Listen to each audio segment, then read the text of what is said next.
Seorang ilmuwan politik terkemuka Jerman, Profesor Carlo Massala, baru-baru ini meluncurkan tesis yang menggemparkan, kemenangan Rusia di Ukraina dapat memicu skenario mengerikan yang berpuncak pada keruntuhan aliansi NATO.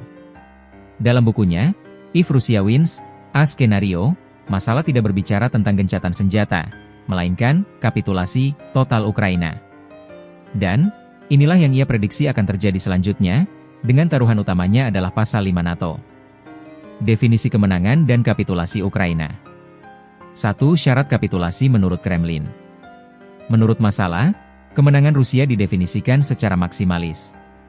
Ini bukan hanya tentang gencatan senjata, tetapi penyerahan yang memaksakan syarat-syarat Kremlin. Penarikan wilayah, Ukraina dipaksa menyerahkan 1/5 wilayahnya yang diduduki saat ini, dan bahkan harus menarik diri dari wilayah yang saat ini mereka kuasai. Netralitas permanen, Ukraina harus memasukkan klausul netralitas permanen dalam konstitusinya, secara efektif melarang keanggotaan NATO di masa depan. Perubahan rezim, Presiden Volodymyr Zelensky akan dipaksa mundur, digantikan oleh pemimpin pro-Kremlin melalui pemilu baru. Singkatnya, kemenangan Rusia berarti Rusia mendapatkan apa yang didudukinya saat ini, kata Massala. Skenario uji coba NATO tahun 1. Target NATO yang paling rentan. Setelah mengamankan kapitulasi Ukraina, Massala memprediksi Rusia akan melancarkan uji coba yang jauh lebih cepat terhadap resolusi NATO, kemungkinan besar pada tahun 2028, dengan menargetkan Estonia. Alasan Estonia dianggap anggota aliansi yang paling rentan dengan perbatasan sepanjang 180 mil.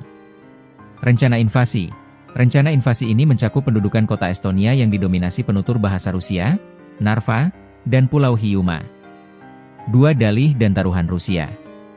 Dalih yang kuat bagi Rusia adalah penindasan minoritas berbahasa Rusia di luar negeri, sebuah narasi yang sama dengan yang digunakan Moskow di Ukraina.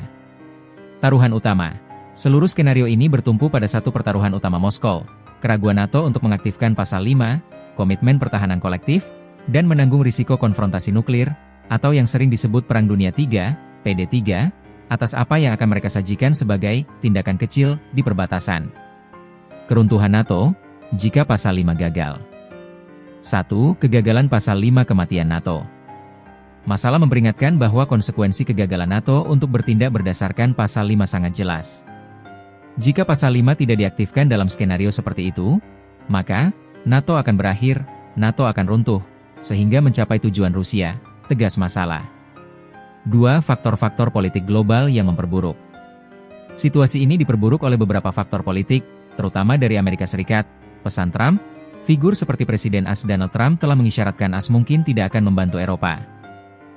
Pergeseran prioritas kebijakan luar negeri Washington akan bergeser ke Indo-Pasifik pasca Perang Ukraina, dengan ketegangan yang memanas antara Filipina dan Cina. Krisis Eropa, destabilisasi oleh krisis migran di Eropa Selatan, yang dikobarkan oleh Moskow, semakin melemahkan kohesi Eropa. Kesimpulannya dari Massala adalah, kesediaan AS untuk berperang demi Eropa secara dramatis menurun. Prediksi Massala, meskipun spekulatif, menawarkan pandangan realistis tentang konsekuensi jika aliansi Barat gagal menahan ambisi Rusia di Ukraina.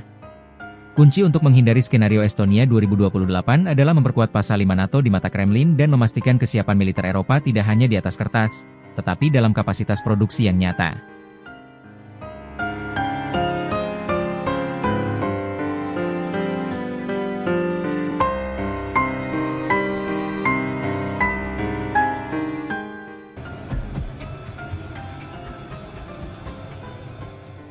Tiga jet tempur MiG-31 Rusia dilaporkan melanggar wilayah udara Estonia di atas Teluk Finlandia Jumat 19 September hingga memicu respon cepat dari NATO.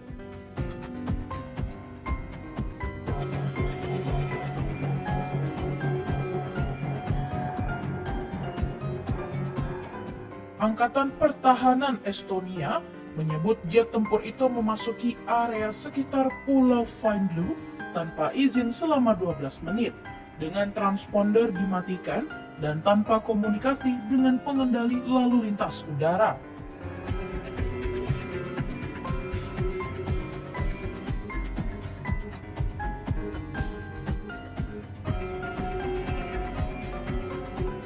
Sebagai respon, jet F-35 Italia bersama pesawat Swedia dan Finlandia dikerahkan untuk mencegat mereka.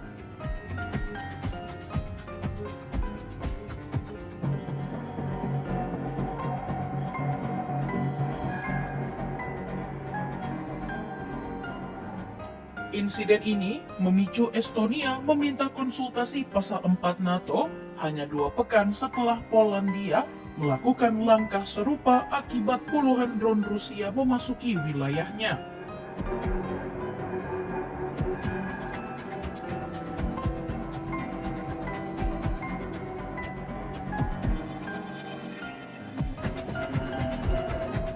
Rumania juga melaporkan pelanggaran serupa. Pasal 4 memberi hak anggota NATO menggelar rapat darurat bila merasa keamanannya terancam.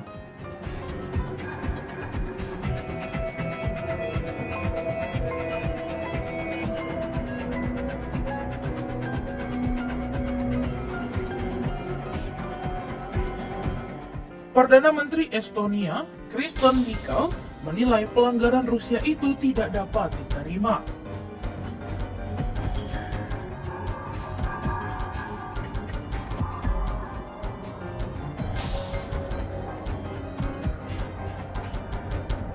NATO pun menjadwalkan pertemuan darurat awal pekan ini.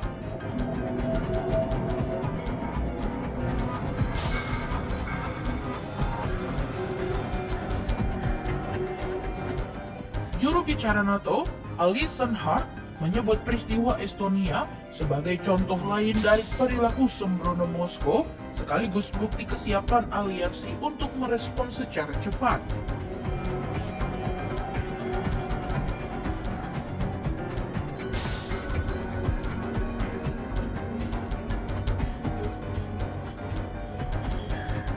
Sementara itu, Moskow membantah tuduhan tersebut. Kementerian Pertahanan Rusia menegaskan pesawat hanya menjalani penerbangan terjadwal dari Karelia ke Kaliningrad.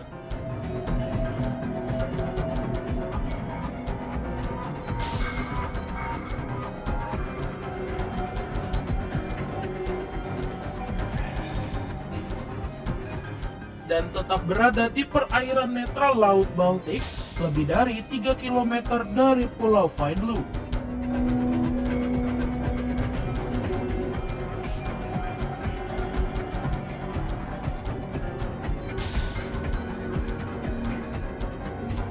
Namun, Presiden Ukraina Volodymyr Zelensky menilai serangkaian pelanggaran wilayah udara di Estonia, Polandia, dan Rumania menunjukkan kampanye sistematis Rusia melawan Eropa dan NATO.